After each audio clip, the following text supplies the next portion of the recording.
Okay, for this evening's Dhamma talk, again, I was searching around until, I'm not even searching, I didn't have time to even search for what I was going to speak about this evening, but someone gave me a beautiful topic about 2 minutes before I came in.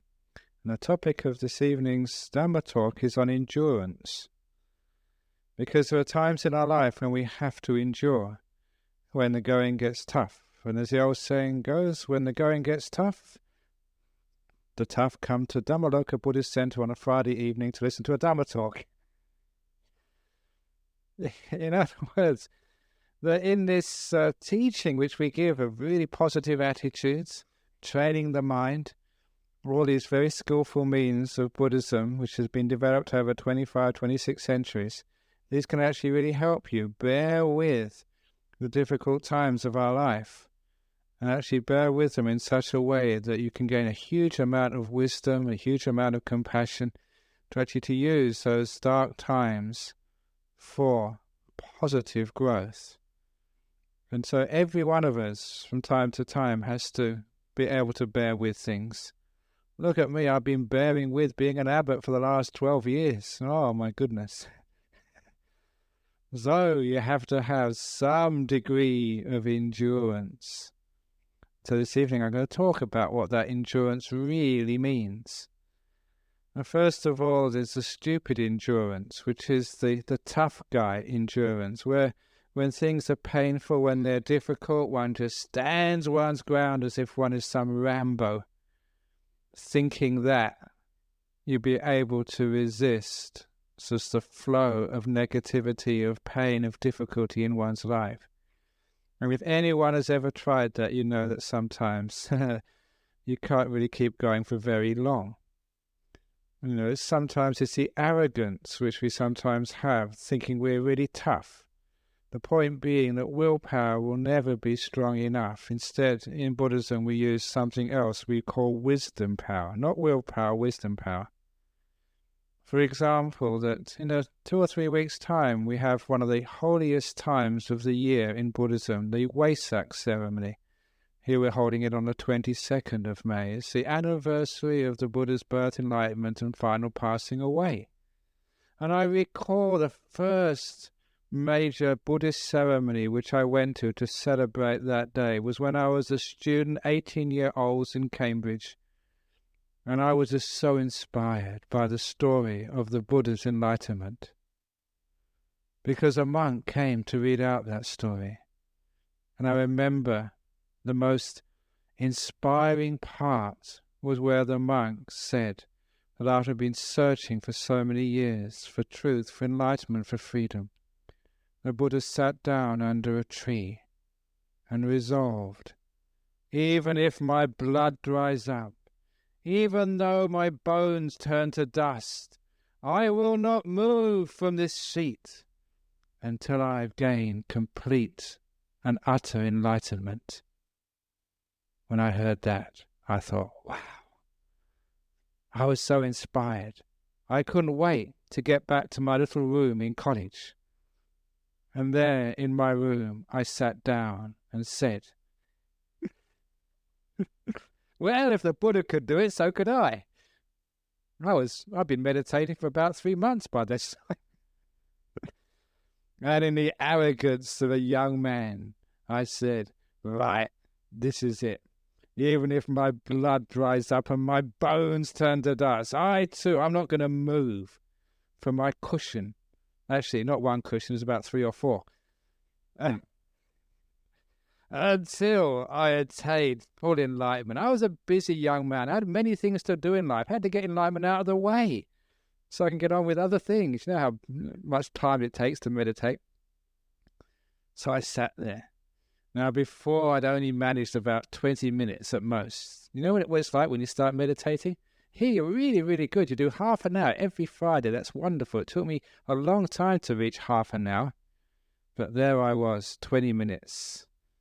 25, 30 minutes. I got to about 40, just under 40 minutes, when I was in utter agony. Everything was burning with pain. And I thought, no, I'm going to push through. I'm going to endure, even though my bones turn to dust, my blood dries up. That's my resolution. I can't stop now. I lasted another minute. And when I opened my eyes, it was just so disappointing, because not only had I not become enlightened, my blood was still wet and my bones were still as they were when I started. And I realized that there's more to this than just willpower. And sometimes one understands that such endurance, that was just a stupid endurance when I thought I could actually fight my way to enlightenment. But sometimes that we can do the same in our other little struggles of life, just to endure. I've got a pain, I've got a difficulty, I've got a divorce, I've lost my job, I'm getting old, somebody's dying, I'm very sick. How often do we have that same sort of attitude as I had as a stupid young man? I can push through this. I'm strong enough to do this. I will last. Who does that cancer think it is? I'm better than that cancer. And we stand our ground like that with just pure willpower, arrogance to think that we're in control and masters of the universe. And of course, when that happens, most people actually make things much worse. For me, not only did I not get enlightened, but I was aching and in pain for quite a few hours afterwards. I pushed too far. So that is not the correct way of enduring, not through willpower. Instead, we use what sometimes we call wisdom power. So we say, what's happening there? What is the problem? Instead of just forcing it, we investigate and find out exactly what is happening. But sometimes when we're sort of in pain, when we're aching, and sometimes, have you ever had that time when you can't stand the pain anymore? You've had enough. When you really investigate and use wisdom power on that, sometimes you're at your end of your endurance. You can't take it any longer. Enough. Now what's happening there? As a Buddhist, we really investigate. Sometimes what we call investigation is well summed up by the metaphor when what you're really afraid of, when the ghost is running after you. If you're keeping running in the opposite direction, you never know what that ghost is. Whether it's fear of pain, whether it's fear of death, whatever it is you're afraid of, which keeps you running away. I can't stand it any longer. There comes a time in this metaphor being chased by a ghost when we turn around and we face the ghost. And a strange thing happens when you face a ghost. The ghost goes, "Ah!" and the ghost runs away. It's one of the things I've said here on this seat before. I found out that ghosts are very, very afraid of monks. And they're afraid of you if you're confident enough and you see a ghost, you go, and scare the ghost away. But now this is also a metaphor. In other words, it's a simile, because sometimes what happens is what we're afraid of when we're running the opposite direction, it will always have power over us. So if we're always running away from pain, say, pain will always be in control, have power over us, and we'll be just a servant, a slave of these physical feelings. So there comes a time when we just turn around and we look at what's really going on. And this is where we really investigate. And what actually is happening? What do you see? As soon as you actually face pain, or any difficulty here, you find the reason why you can't stand it is not the pain, but it's the thought of longer. How long is this going to last? Thinking is going to last forever. It's when the mind actually projects into the future that pain, difficulty appears to be unendurable. Which is why the wise person will always remember about the flux of life, impermanence, change. You know it's not going to last. There's that story which many of you might know, when I had this terrible scrub typhus about 4 or 5 weeks in a hospital in northeast Thailand. Not a very pleasant place to be, and a very awful illness. And I was so happy one day when my teacher, Ajahn Chah, came for a visit. I never expected it. He was already a big monk, and I was only just a newly ordained little monk. When this great master comes to see you, wow, you felt so good. Until Ajahn Chah opened his mouth. Because what he said, many of you have heard this before, what he said was, Brahma Wangso, you're either going to get better or you're going to die. And then he left. He didn't waste time, this great monk. He had been and I thought, that's not what I wanted to hear. I wanted to hear how you're feeling today. I hope you're getting better. You're getting some nice food. No, he just didn't mess around. Straight to the point. But when I thought about that, is this how true that is? I didn't really have to be afraid of the pain and the sickness. It wasn't going to last. Either I'd die, and then the pain would end, or I'd get better. And as it happened, obviously, because I'm here now, I got better. But that's always something which pointed out to me the problem, or one of the great problems of pain, because we think it's going to last forever. We can't see the end of it. And so the wisdom power which we use to have endurance is to know this too will pass. Whatever it is you're experiencing, you know it will always change. When we think it's going to last forever, only then we will not be able to stand it. When we know it's always going to be changing, then there's no problem anymore. We don't know when it's going to disappear, and very often it disappears when we least expect it to go. This is what happens. So whenever you are in those situations, it's one of the basic Buddhist teachings to always remember this too will pass. This was the story of the Emperor's Ring. I had to amend this story in my little book, the original story which I read somewhere else. Even though it's an ancient story, because someone else published it, they thought, maybe they might be in trouble. So I just changed the story very briefly in my book, Opening the Door of Your Heart. But the original story was an emperor, a young man who came to a position of power when he was still immature. And every time things were going well in his life, in his kingdom, they'd have parties and celebrations. In fact, so many parties and celebrations that he didn't do enough work. And so the good times never lasted very long. And when things started getting bad in the kingdom, when the citizens were revolting, when they were rioting, when there was lack of peace, when crime was going up, I think Mr. Gallup understands this.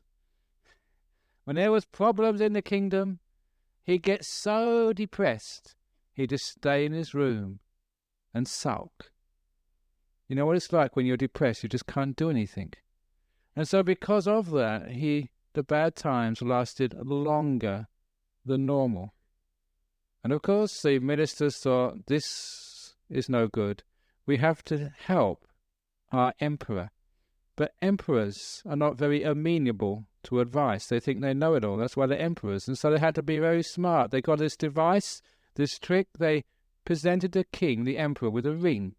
That's why it's called the story of the Emperor's Ring. A very simple gold ring, except on the outside was engraved the words, this too will pass. They told the emperor to keep that ring on and always look at it, which he did, and that changed his whole life and also the prosperity of the kingdom. Because when things were going well, he would still look at the ring and say, this too will pass. He never took the good times for granted. So he worked even in times of prosperity. And because of that, the good times, they lasted longer than expected. And when the cycles of nature did turn, he never got so depressed or upset. He could endure because he knew, looking at his ring, reminding him of a truth which he should really remember and should really know. He reminded him, this too will pass. That gave him hope. It gave him encouragement to keep working even through the difficult times. And of course, the difficult times never lasted so long. The good times lasted long, the bad times not so long, and he became a very successful emperor and a very happy person. Simple story. Some of you have heard it before, but it needs repeating because it's incredibly powerful. What it does is it teaches us one of the wisdom powers, one of those faculties, so that when life is tough, when we go into those pits of depression, despair, grief, whatever happens, when it looks like it's really black, we always understand this too will pass. And it does. I used to give that story very regular to prisoners in jail. When I used to go and visit the many prisons here in Western Australia, imagine what it's like being a prisoner, being a criminal, wearing the green. When you actually put yourself in that position, shame, lack of freedom, humiliation, and sometimes you know that's not going to just be 1 or 2 days, sometimes many years. Sometimes prisoners get depressed. Sometimes there are suicides in those cells. You can imagine why. I think I read in the papers that Rennie Rifkin committed suicide because of the pain, or the shame rather, because they don't realize this too will pass. I asked those prisoners, I said, I don't know how long your sentence is, but what would it be like 5 years from now, 10 years from now? You'll be looking back at this time which was so terrible for you while you're right in it, and you look back upon it, I don't know, maybe even with a bit of nostalgia, I don't know. But at least you look back upon it with a completely different perspective than when you're right in the middle of it. You know it will pass, and it does pass, and the day does come when it passes, when you walk out of that jail, when you're free. In the same way, you know that whatever you have to experience in life, whatever difficulty, whatever problem, you know that day must come when you walk out of that problem, when you walk out of that depression, when you walk out of that grief, that problem. The day does come. You're free. Why can't we remember that time when we're right in the middle of the pits? A good metaphor description of this, which comes from nature, for those of you who know the cycles of nature in Northern Europe. Have you ever been sort of in a forest or in the moors or the pastures at winter time in Northern Europe? And I was brought up in England. I know this very clearly. All the leaves fall from the trees, and the trees are just like skeletons. They look very similar to what you see after a bushfire here in Western Australia, except the trees aren't black. But again, there's no leaves. Everything is dead in winter time. Nothing is moving. It's all just so bleak and so grey. I'm not going to tell the Earl Grey story now, but I'll tell you one thing. Well, first time when I went to visit London in November time, December time, my brother told me that they just discovered a cure for depression. In fact, they had a name for this type of depression which happens in Northern Europe at that time of the year. All they did to cure the depression was anyone who was really down, they'd put them in a room, they'd dress them up in Hawaiian shirts, they'd turn the light up, they'd have very, very loud, sort of vigorous music, and just the stimulus of bright lights, loud music, whatever it was, it stimulated the mind out of depression. That's what it was. In the greyness of their life, where everybody in that time in England wears overcoats, they're all the same colour, there's no gender anymore. When if you go and see those people in England that time of the year, boys, girls, even monks, they probably all look the same, just all grey overcoats, or maybe the monks in brown overcoats, I don't know, but certainly you can't really see much life going on. But in this particular simile, somebody told me once that when it is winter time in your life, when it seems to be all greyness in the skies, when it's cold and gloomy, when there's nothing green growing in your life, always remember that after winter inevitably comes the spring. And even during that cold winter, you know that just a few inches under the surface of the ground, there are seeds. There is potential life and growth. All those beautiful flowers of the springtime are right there in this moment, just a few inches under the surface. They may even have germinated now. They're growing, they're pushing up. Sure, you can't see them, but you know they're there. You know spring does always follow winter. In the same way, the tough times of your life, the depressive times, the lonely times, the times of grief, the times of loss, the times of disappointment, you know that spring is following. In the wintry days of your life, you know something is moving under the surface. If you look carefully, with deep mindfulness, you can sometimes see things moving in the deepest depressions of your life. Things are happening. You know this too will not pass. In fact, you can almost intuit it passing. Now you know what I mean about this too will pass. You know it is going to change. It has changed. It's always changed. That's what your life has been. Seasons of summers and winters, of sunny days and rainy, cold days. That's everybody's life. But why is it that people don't manage to keep their head above water in these changes? It's because we forget. This is why we need reminding. We need a little ring on our fingers. I was just counselling one lady. She seems to have got over her troubles, and she says she's going to buy herself a ring now.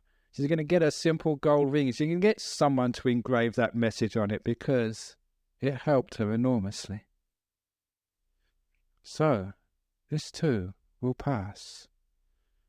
After a while, though, we actually look even deeper into the dark days of our life and the difficulties. Sometimes we have to keep pressing on, but sometimes if we keep pressing on, it's going to pass. When's it going to pass? I hope it's going to pass today. When is spring coming? Ajahn Brahm said spring is coming. It's not working. It doesn't work for me. Give me my money back. I tally of all the donations I've ever given to the Buddhist Society, I want it all back. It doesn't work. Now, of course, again, one is not understanding completely. Okay, it's going to pass, but actually you can make it pass much quicker if you're wise.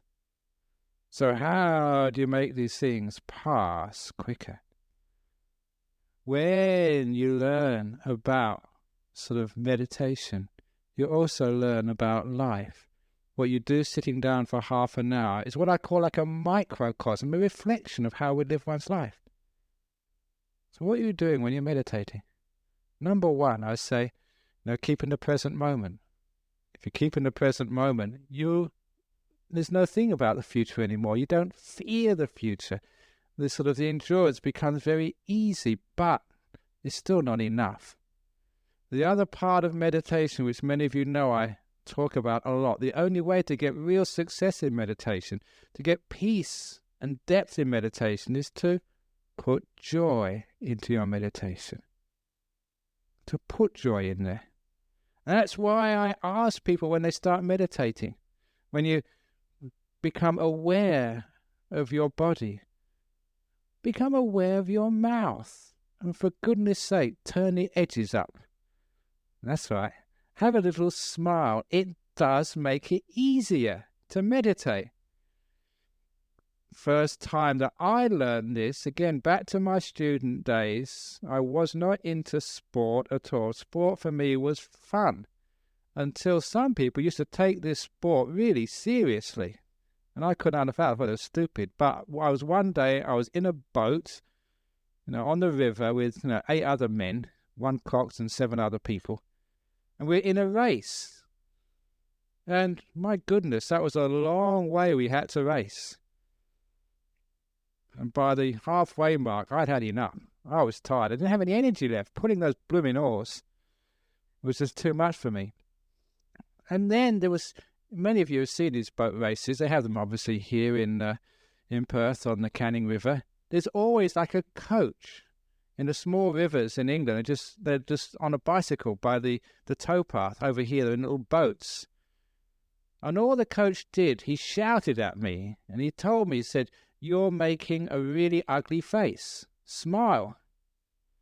And I probably was making an ugly face. Same as sometimes when I open my eyes during meditation. Some of you make ugly faces as well. It's enough to make even a monk depressed sometimes, seeing when you're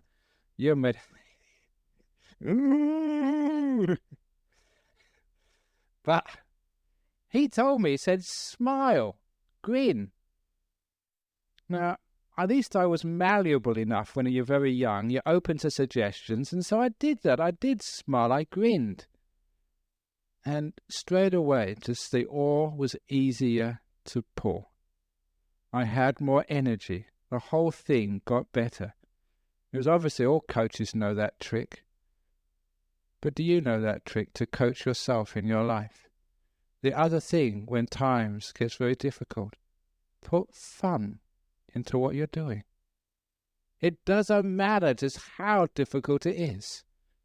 You can always manage a smile, and it does, through that smile, become a little easier.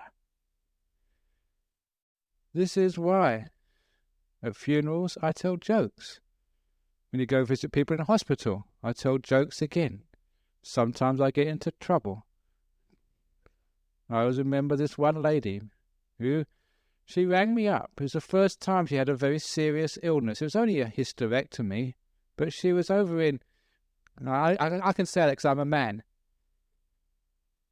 I saw a few people think, how can he say that? So she had a hysterectomy, and she was very sort of upset about the whole thing. So she called me, and I went to visit her in, King Edward Memorial Hospital.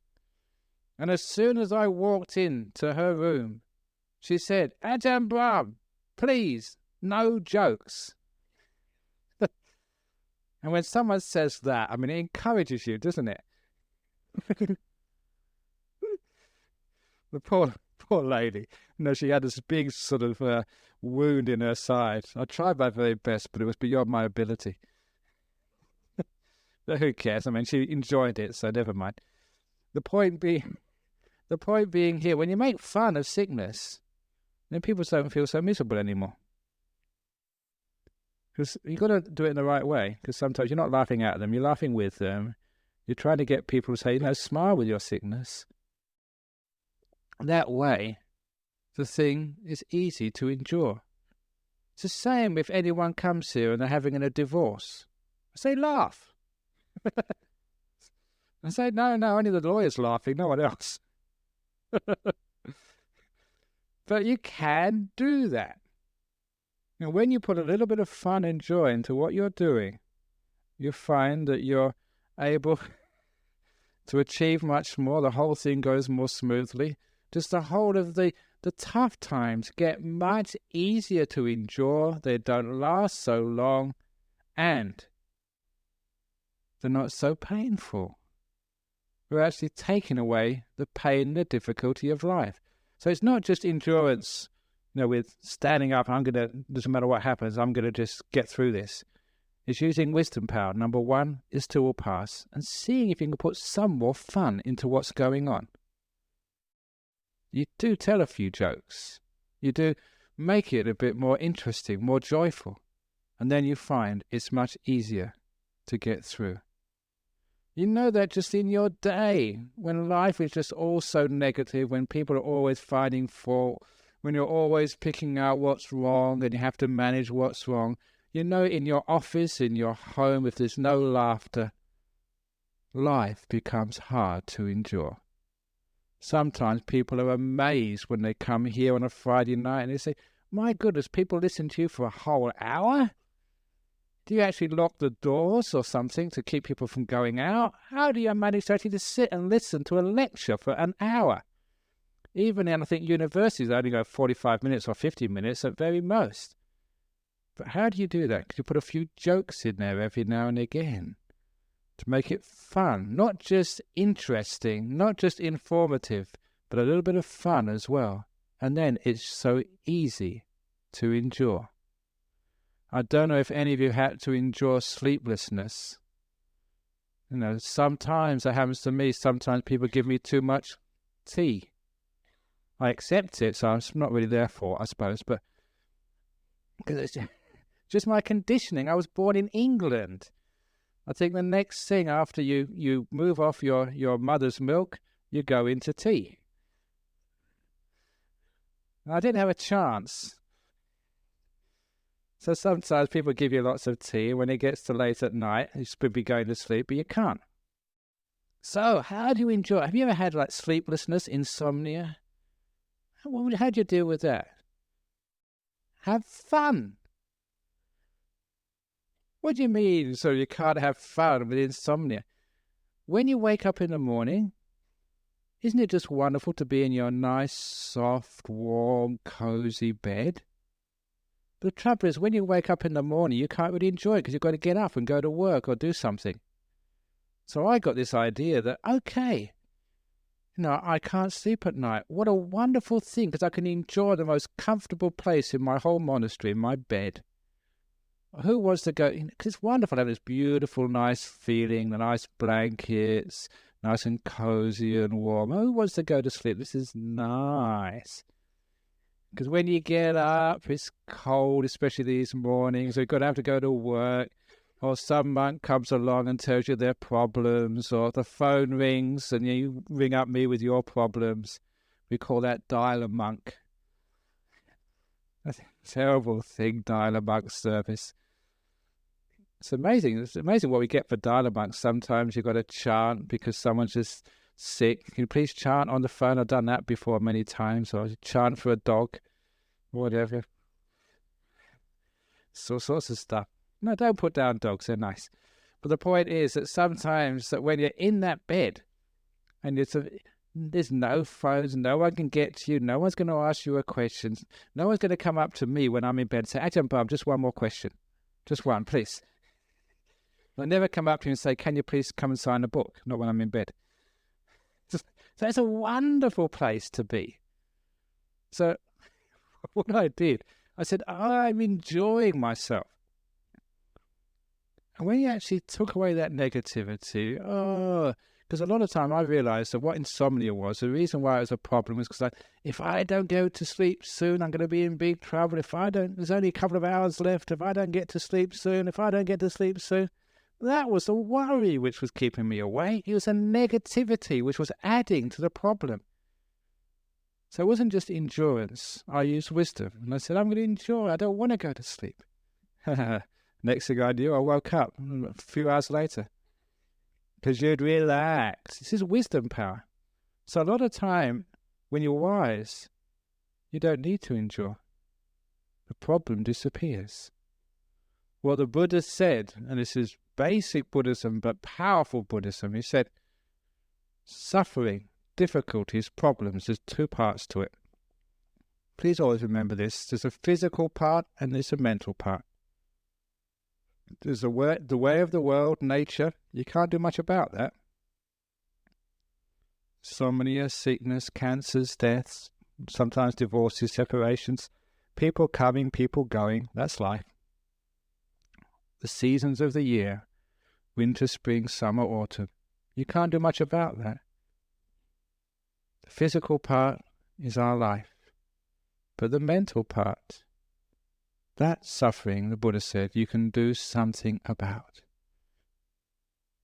How you relate to what you have to experience. What you do about it. What you think about it. How you perceive it inside. Because there's two parts to, say, sickness. The physical pain, but also the mental pain. There's two parts to insomnia. The fact you can't sleep and how you react to that. I don't want to sleep. It's terrible. It's awful. There's two parts to depression. Just the low energy and the fact, I don't want to be depressed. You understand that second part. I don't want to be depressed. I don't want to be sick. I don't want to be in hospital. I don't want to be old. I don't want to die.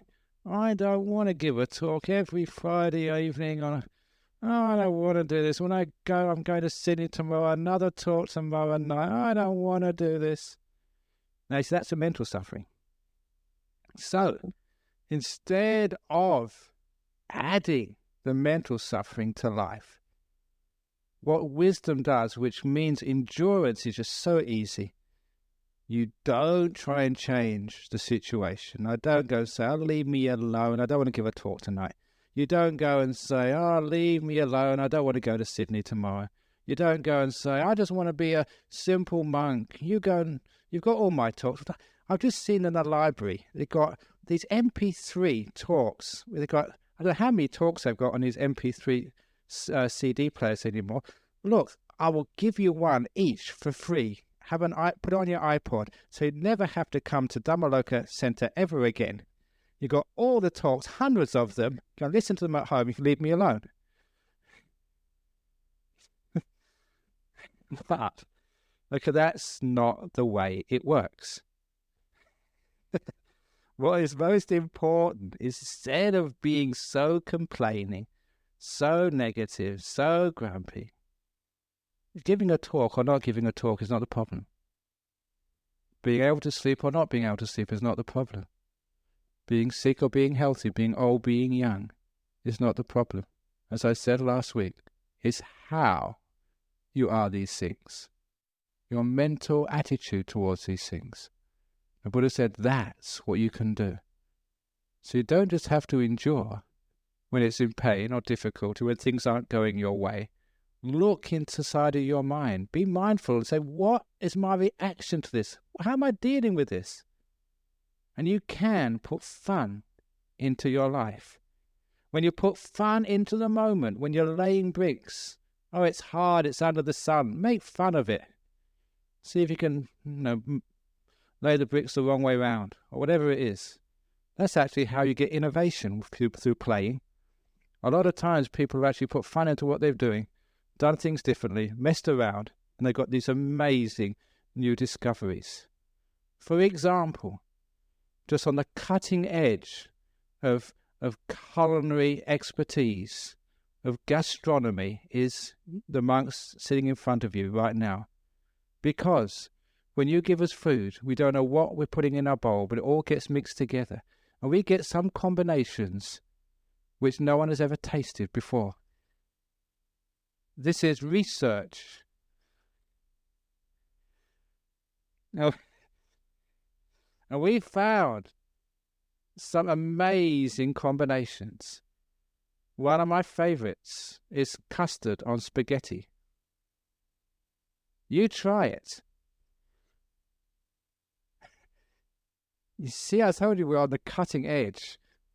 We've eaten things which we haven't even dreamt about yet. And of course, many of our experiments go wrong. It tastes terrible. But nevertheless, now and again, I had some ice cream today on my fish. That was nice. That was true. I put some ice cream and it went on the fish. That wasn't so nice. I must agree. That was a mistake. But nevertheless, when you make fun of these things, you see, this is actually where we get growth, where we get sort of new ideas, where there's like creation and stuff like that. So when you put fun into your life that way, you don't have to endure anymore. What used to be sort of negative, why do I have to do this for? Actually, it's not endurance anymore. You don't have to force yourself. You don't have to stand strong. It's not a Rambo anymore. The Buddha is so wise. You are so wise. But all those things which other people say, oh, that must be so hard to do that. You say, no, it's actually good fun. That's why some people say, you monks, how do you live like that? It must be terrible. No sex, no movies, just no. That's why they call the female monks nuns.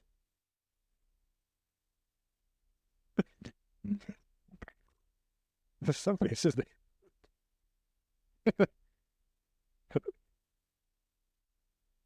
just none of anything. So people say, how can you do that? And now look, you've all seen, we don't hide in our monastery. You come and visit us. You hang out with the monks sometimes. You go on pilgrimages to India and you're with the monks all the time. Do you know that this is how we are all the time? Just messing around, having fun. And sometimes people think I should be a bit more serious, but I refuse to be so serious. I put fun into my life because that's how I can endure this. And there's no enjoyment anymore. It's just like good fun. So you have to do something. Okay. Let's make it joyful. And also, let's make it useful as well. Because that's the other part with endurance. Because sometimes you think you're wasting time. What I mean by that is just saying, I've just got to get through this so I can go and do something else. This is not valuable. This is not worthwhile. I just got to, just bear with this until something more useful, more wonderful is going to come along. Now that type of endurance, again, is missing the wonderful opportunities of life. This is why my teacher Ajahn Chah always used to teach us the meaning of these old words which you hear every now and again. You know that I'm called Ajahn Brahm, Ajahn Sister Wayama of the nuns monastery, Ajahn Chatamala, Ajahn Yanadama, Ajahn. You know what this word Ajahn means? It means teacher. And I understood what this really means when, in the first years when I was a monk, one of the things we had to endure was mosquitoes. These were the jungles. This was a time when you didn't have mosquito repellent or fly screens. And they were all over the place, these mosquitoes. And they were just so vicious. They really hurt. And so we'd complain. Ajahn Chah, help. We're not bored into this type of country. We're hurting. It's giving us problems. Please help us. Get some repellent or something. And what the teacher said, what Ajahn Chah said, he said, now, these mosquitoes, you don't have to endure them. You can enjoy them. Now I'm going to start calling these Ajahn mosquito. Because Ajahn means teacher. He said they're going to teach you things. And my goodness, they taught me a lot. They taught me the benefit of mosquito repellent. No, they did. They taught me a lot about how to meditate. Because in some of these Zen monasteries, they have these monks with a big stick, and if you start sort of nodding, they sort of hit you on the back of the stick with a stick. These mosquitoes, there's not just one of them, there's hundreds of them, and if you don't make your mind still and peaceful, they come and bite you. I found out later, it was only about a couple of years ago, in a medical article in one of these journals, that mosquitoes are attracted to the carbon dioxide coming out of your pores. That is what attracts them. The higher metabolism you have, the more carbon dioxide is secreted, the more you are visible to mosquitoes. So the more you worry about these mozzies, the more you think, the more you sort of, the more your metabolism goes up, the more carbon dioxide comes out, the more they come and bother you. That's true.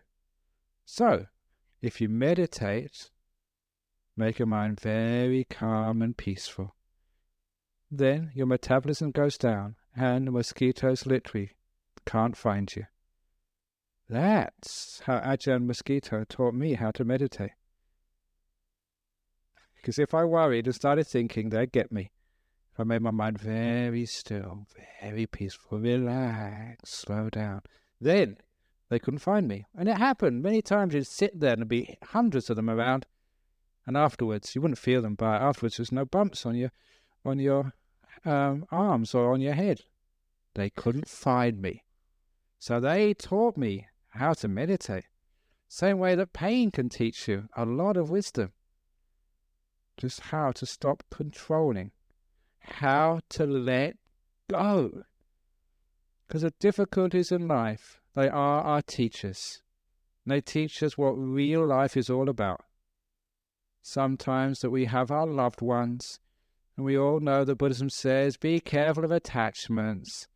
when that person dies or they go off somewhere else, we understand what attachments really are. But we should at least learn from that so we understand what life is all about. When you understand these things, it's not that you have to live by yourself, afraid of relationships. What it means is you understand the rules of the game. You understand that people will come together, but not for eternity, only for a while. This too will pass. You know that from the very beginning. If you know that from the very beginning, the whole thing with relationships completely changes. What Ajahn Chah used to say, holding up a glass, he always used to hold up glasses like I hold up this glass. He says, see this glass, he would say. He said, can you see the crack in it? And I said, Ajahn Chah, you need some glasses. There's no crack in the glass. And he said, there is, but it's microscopic. One day, this glass will fall over, or someone will kick it, and that crack which is in here right now will open up, and the glass will shatter. He said, because that crack is in here, therefore you have to look after your glass. Therefore you have to care for it, because if you don't, it won't last very long. And then he explained the simile. He looked at me and said, Brahma Wangsa, you've got a crack in you as well. Not in my head, I'm not cracked in the head, it's all over. You may not be able to see that yet, but you have your potential death, which is there in you at this moment. One day you're going to die. You've got a crack like this glass. Because of that, you have to care for your body. Because it's not always going to be there. It's the same with the person you live with. There's a crack in them. One day, they're going to die, or they're going to part. That's why you have to care. If this glass, he said, was plastic, unbreakable, then you would need to care about it. You could drop it, you could kick it, who cares? Because the glass is fragile, that is why we have to care. Because your relationships are fragile. You know that one day they will go. That is why you care. If once you got married, you had to live with each other forever and ever and ever and ever, not just one lifetime, for the whole eternity, you wouldn't need to care anymore. Now you understand what truth is. These understandings of the passing away of things, when it does pass away, when the relationship ends, when the people leave, when your children go off to other parts of the world with their own partners, when your best friend dies from a cancer, when everything disappears, you'll know, I expected that. The glass is now cracked, but during the time it was whole, I cared for it. Where would there be any sadness? There'd be just the truth. You've done your very best. You've enjoyed the time we've had together, and now it's time to part. What a beautiful part of life that is. It's not attachment. It's not just being afraid of relationships. It's this beautiful middle way where we understand the rules of the game. We understand what life truly is. And then there's no such thing as endurance anymore. When the glass breaks, it's not painful. We can even put joy in that and celebrate the parting. When one relationship ends, there's opportunity for another one. Isn't there? Or if you're fed up with relationships, there's the opportunity for going to the monastery. There's always opportunities there. Always Ajahns teaching us what can happen next. So that way, when we add not just joy, but wisdom and understanding into the phases of our life, especially those things which we took as negative phases, things which we thought were hard, were very unpleasant. It's incredible they're not unpleasant anymore. Even what other people would have to go and see psychiatrists for, go through therapy for, and be so upset for, you find you're not. You don't have to endure anymore. You have wisdom, you have joy. And I've seen many Buddhists do this. Incredible just to see, just their power. They have to go through these terrible operations. But they're just smiling all the time. And they mean it. They're just told they're going to die. And they're cracking jokes. I will always remember one of our disciples years ago. She was always having trouble breathing. She thought it was allergies. But when she got it checked out, it was lung cancer. When she got it checked out, far too late to do anything. Waste of time even having any surgery or chemotherapy. So as soon as the results came through, she called me up. She was at, was it Charlie Gardner's or Royal Perth? Forget now. But anyway, she called me up. I went there straight away to see her. And by her bedside, it was only a couple of hours since she'd been diagnosed as terminal cancer, no hope. She started cracking jokes. She was a Thai. She said, "Tell my Thai friends they can come and see me, but not now. They can come and see me in my coffin." And that, she was just a great fun. And 2 or 3 hours earlier, she'd been, out of the blue, she'd never expected this. She'd been told she was going to die. That was what I call a real wise Buddhist. But the trouble was, as soon as I spent an hour discussing her funeral arrangements and what to do about her children, when I was walking out, this nurse, she was the matron, the sister of the ward, the head honcho in this ward, said, "Oh, I'm so glad you've come." So why? "Oh, come over here." She almost pulled me aside into this room and said, "That lady you've just seen, she's in denial. She doesn't realize she's going to die." And I said, "Oh, look, come off it. She just spent 1 hour planning her funeral, doing everything." And I always remember just this look of complete confusion on the face of this nurse. She said, "But she's happy." I said, "Well, why not? We're all going to die sometime. She knows when she's going to die. She can plan for it. She's had a good life. Why shouldn't she be happy? Why not? If you're a Christian, you're going to go to heaven. Why shouldn't you be happy? It's much better than over here. If you're a Buddhist, you made good karma. She made lots of good karma. She knows she can have a wonderful life afterwards. If you don't believe in heaven, you don't believe in rebirth, you're going to disappear. So isn't that happy? Because otherwise, what's the alternative? Nursing homes, walking frames. Is that really what you want? So she was happy. And I said, "Look, what's wrong with her?" But the point was, she'd never seen this before, this nurse. And she'd obviously been in the business for a long time. And that was actually marvelous, to see that. To see that this lady who'd just been said she had cancer, was about to die, she didn't need endurance. She had wisdom, she had fun. Sure, her body was hurting, but her mind was at peace. 2 parts of suffering, physical part and mental part. Physical stuff you can't do much about. You will die one day, you've got a crack in you.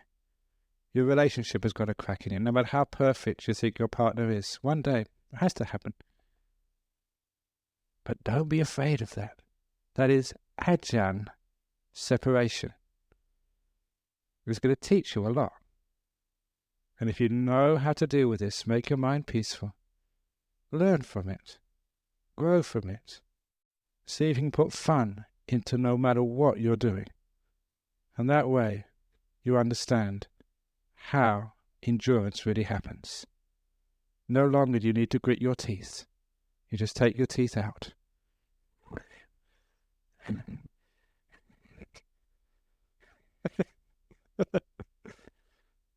You take the problem away, which is a mental problem.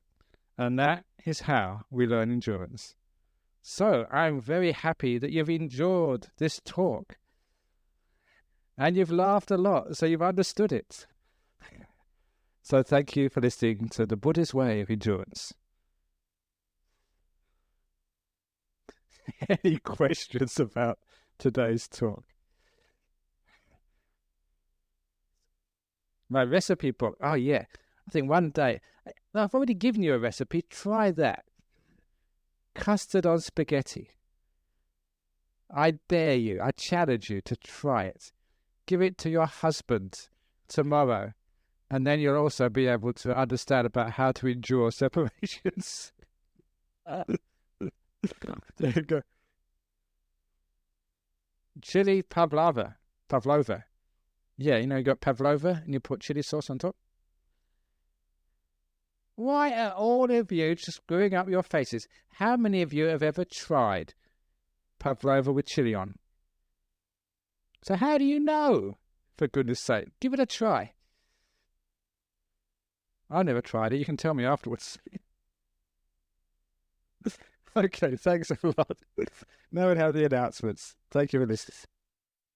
Aham Sama Sambuddho Bhagava Buddhang Bhagavantang Abhivademi Soakato Bhagavata Dhammo Dhammang Namasami Supatipano Bhagavato Sāvaka Sangho Sanghang Namami